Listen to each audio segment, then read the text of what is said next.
So, guys, I have a question, right? They say lion no dey born goat. A lion doesn't give birth to a goat. Do children pick up behavioral traits of their parents, even while they were not brought up by the parents? So, when you give birth to a child, right, and the child is taken away from you immediately and taken to the monastery or taken to the monk or taken to a different set of parents to train that child, right? Let's assume an armed robber or a prostitute gives birth to a child, and that child is taken away and taken to a pastor or a priest to train. Do you think when that child grows up in his or her 20s or 30s or at a mature age, do you think that child is going to pick up some traits, is going to exhibit some traits of the parents that were or that are armed robbers and prostitutes? Is it a function of the society? I don't know if you've carried out this social experiment. That's what I'm just wondering.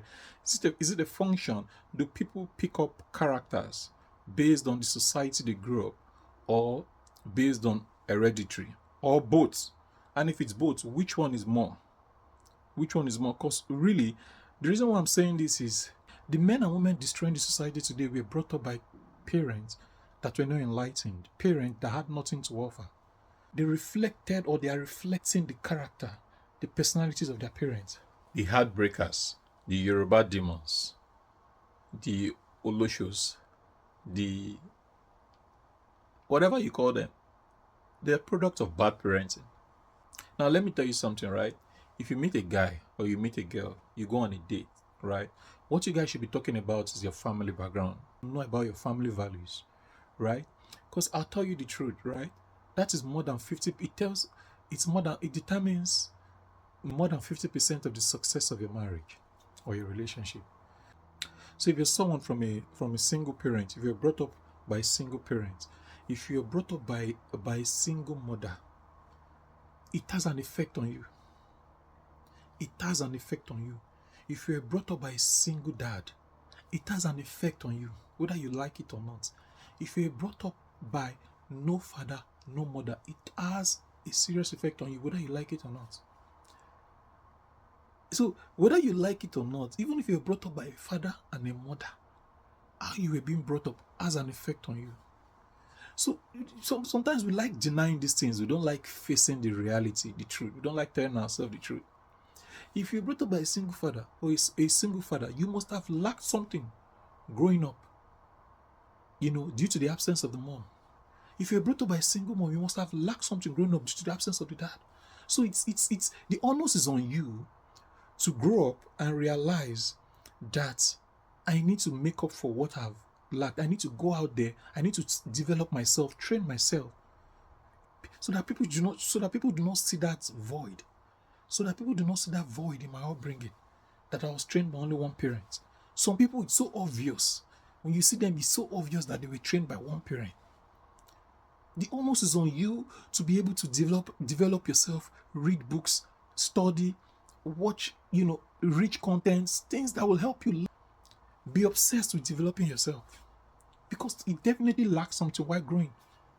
And those that were not even brought up by any parent, you need to put in double work, double effort. You understand? To develop yourself, so that it doesn't even show that you lack parenting. And those that were brought up with the two parents, father and mother, it's not a constant care that you are going to have sense.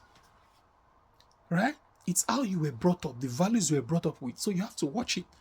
If your parents were armed robbers, if they were terrorists, it doesn't mean that you have to be a terrorist. So you have to be able to break out from there. You have to be able to develop yourself, to be able to break out from the traits of your parents, so that it doesn't pass on to you. Yes. There are so many people that they are pastors, big pastors, but they have kids that are wayward. And there are so many parents that are wayward, but they have kids that are very responsible and God-fearing.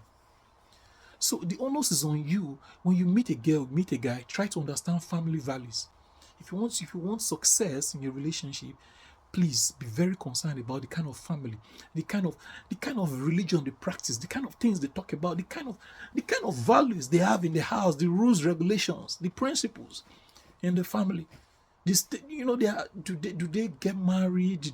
What's their idea about marriage? What's the idea about about divorce? What's the idea about abuse? What's the idea about God? What's the idea about life? What's the idea of, like, you have to understand values. Don't just go on dates and be discussing food or knacking. So if you want a better society, if you want marriages that last, relationship that last, we have to start from the parents. So you now listening to me, if you have a child, no matter how small that child is, your work starts now. A better society, a better marriage, a better relationship starts with you that have got a child right now. What do you tell your children? How do you train them? You see children today, they just grow up, they want to start smoking weed, they want to start doing drugs, they want to start prostituting, they want to start doing all sort of rubbish. So the question is, where are their parents? If there are no wife materials in society, there are no husband materials, they are no good parents. So parenting has failed ab initio. Parents give birth to the menace we have in society today, to the people destroying the society, to these terrorists. So if you're a young parent and you have little kids right now, you have a lot to do to save marriages. So before you blame anybody, let the good society start from you.